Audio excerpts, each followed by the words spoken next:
Hi everybody, it's Monday, April 8th, 2018. Welcome back to the garden.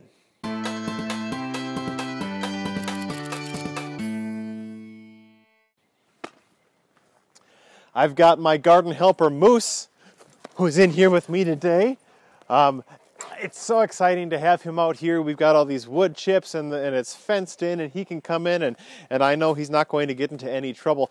So he's out with me here, and we're just enjoying the sunshine. Let's see, am I in frame? I am in frame.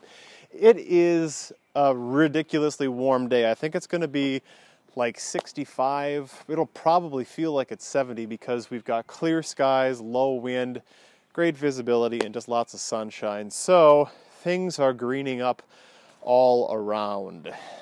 I'm starting you off in a different corner today. You were over there last week, and I figure we'll just do a different corner every time. So every 4 weeks, you'll have a totally different perspective of the garden. Like if you watch week 0 and then week 3, that'll be 4 weeks apart, and you'll get kind of a different feel. So let me pan you around and give you an overview shot.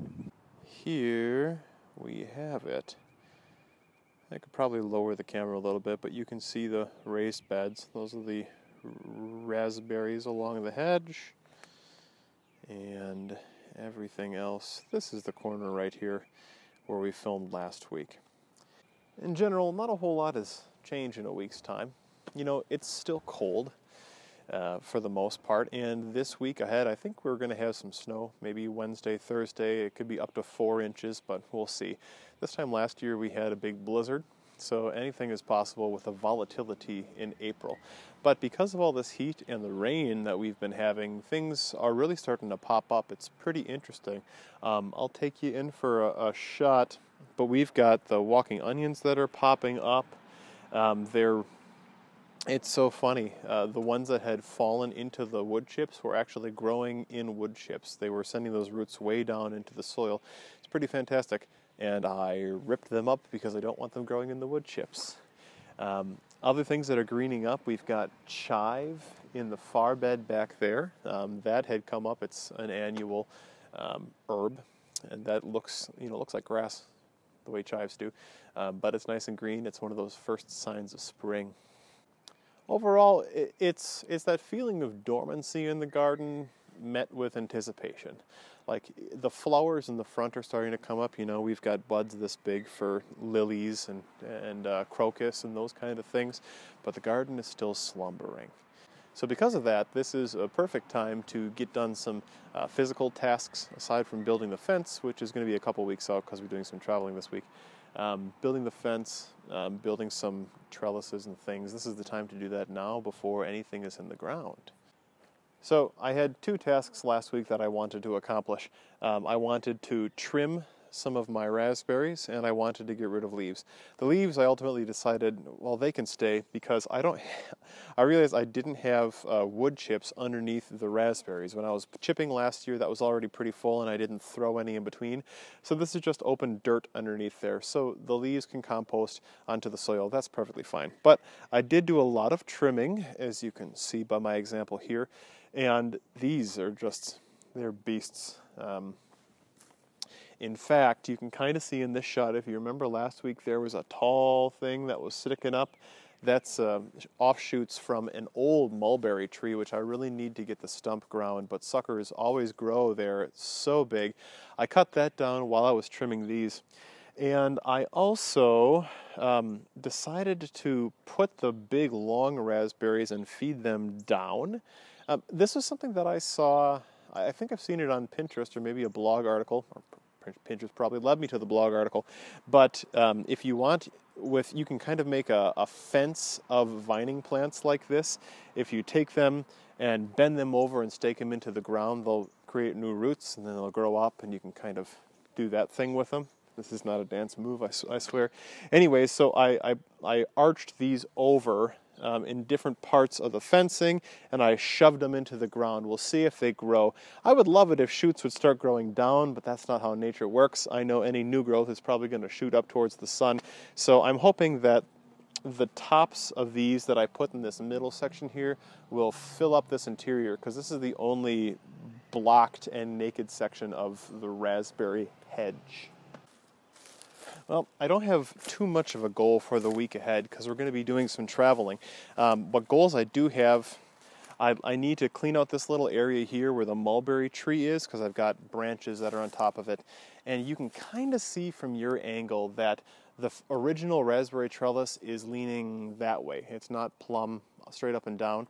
So I think what I'm going to do is I'm going to put an eyelet here and an eyelet over there and maybe one in the middle and over here as well. I'm going to run some wire that I have just to pull this because you see it moves relatively simply. I want to make that nice and tight and vertical over here, and then I'm going to cut some of these at the bottom. Anything that's gray is dead, you know, that's been more than 3 years old, so those have to come out. And I've got so many raspberries that I would rather have fewer raspberry bushes over here and less of a harvest, and a greater walk path in exchange. Does that make sense? Because usually it's so hard when these are in full bloom to get in between the fence and this. So I'm hopefully going to give myself like 2 feet worth of walking space over here. So wire this up, make it nice and sturdy. I'm going to put a wire over there too. I think whenever I want to walk over here, I'll just like remove the wire and walk by. We'll see what that looks like. Anyways, that's a task for the couple days that I have this week. Moose, come here. Ready? Moose, sit. Good boy. Now shake. Shake. Yeah, good boy. Other paw. Good boy. You're so smart. I love you. Oh my gosh. Well, a definite highlight this week is the rhubarb, which Moose is probably blocking, so I'll bring you in for a close-up. But this is way beyond what it usually is, you know, just 8 days into April. Again, it's all that sunshine and it's all the rain. And we will be harvesting this the middle of May, putting it into pies, but it always amazes me how quickly the rhubarb grows. And I think this fall I'm going to see if anybody would like to split these crowns. These were a gift to me from a family friend, and they've done so well. I'd like to continue, you know, spread the love, as it were. I trimmed up the gooseberries this last week too.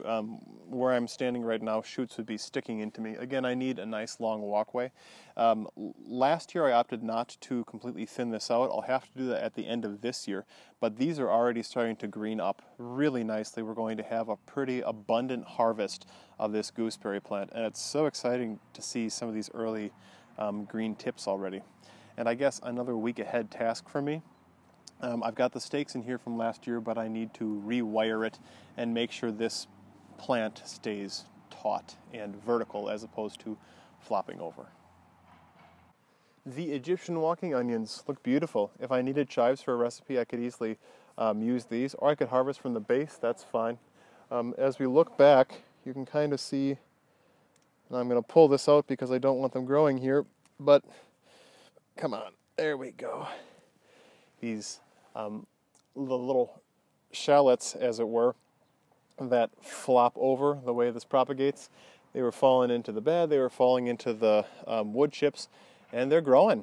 So I'm going to be getting rid of these because I only want them in this area, but they're really a pretty impressive plant, and it's nice to see such beautiful tender roots.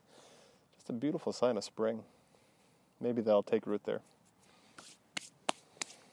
Now this is admittedly a stretch, but it's a highlight for me. All of the soil in my barrels and in my raised beds is completely defrosted down for many inches. At least the first 8 inches where you really need to have that loose soil in order to plant. So that bodes well because I'm going to be doing some seeding in the next couple of weeks. And I think I've made the decision I'm not going to do potatoes in barrels because I didn't have too good of luck, and I think I'm going to put the potatoes in my raised beds, and I'm going to do peppers or tomatoes in these and spread them out in different parts of the garden. That's to be determined, but I think I'm making a last-minute change. What do you think of that?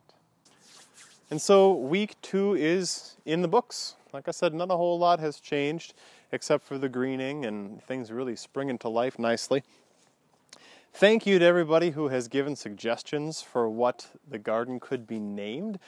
Just as a reminder, I'm thinking of naming the garden this year, maybe making a little plaque, but calling this space something. There's been some really creative submissions so far, and I'm honored that you watched the first video to the end to actually hear my requests for suggestions. thank you. If you have any new ideas, leave them in the comments below. I'm going to collect them this month, and then in May we'll put out a poll, and you can decide what this garden is going to be named. So, how are your seedlings going, or anything that you've planted in ground?